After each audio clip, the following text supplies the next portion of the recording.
جیسے ہمارے آپ کے گھر میں کوئی مہمان آنے والا ہو اور وہ مہمان ہماری آپ کی نگاہ میں معزز اور محترم اور مکرم ہو تو آدمی اس بات کی کوشش کرتا ہے کہ ہمارے مہمان کی چاہت کیا ہے، ہمارا مہمان کیا کھانا چاہے گا،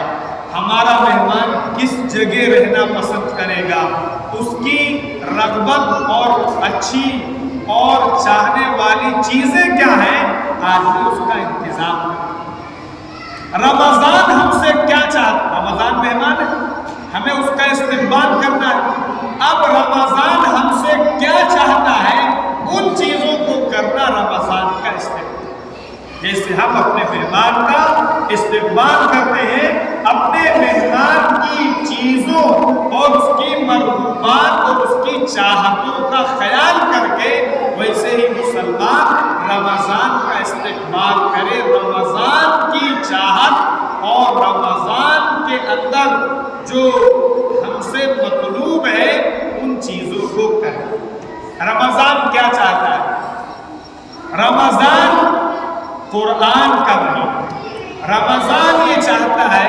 کہ مسلمان قرآن کی تلاوت کرے،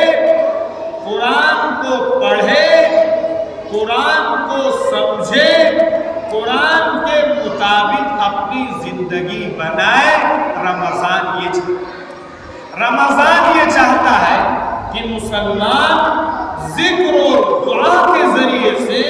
اپنا تعلق اپنے پروردگار سے جوڑے،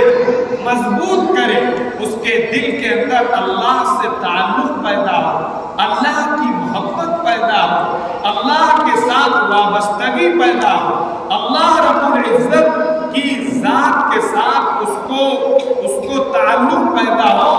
رمضان یہ چاہتا ہے، رمضان یہ چاہتا ہے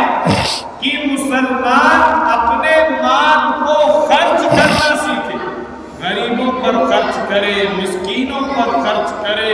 یتیموں پر خرچ کرے، بیواؤں پر خرچ کرے، اللہ کے راستے میں خرچ کرے، دین کے کاموں میں خرچ کرے اور خوب سخاوت اور فیاضی کرے۔ رمضان یہ چاہتا ہے، اور رمضان یہ چاہتا ہے کہ مسلمان کے ذمے اور مسلمان کی ماتحتی میں اگر کوئی کام کاج کرنے والا، کوئی ملازم ہے، کوئی نوکر ہے، کوئی ڈرائیور ہے، کوئی کسی طریقے سے آپ کی ماتحتی میں کام کرتا ہے تو رمضان یہ چاہتا ہے کہ آپ رمضان کے مہینے میں اس کے کام کو ہلکا کر دیجیے۔ لیکن تو یہ ہے رمضان کا استقبال، آدمی اپنے وقت کو فارغ کرے، نماز لمبی لمبی پڑھے اور تسبیح پڑھے، تلاوت کرے، اللہ سے دوزخ کی پناہ مانگے اور جنت کا سوال کرے اور لا الہ الا اللہ کی کثرت کرے۔ ان تمام چیزوں کے ذریعے سے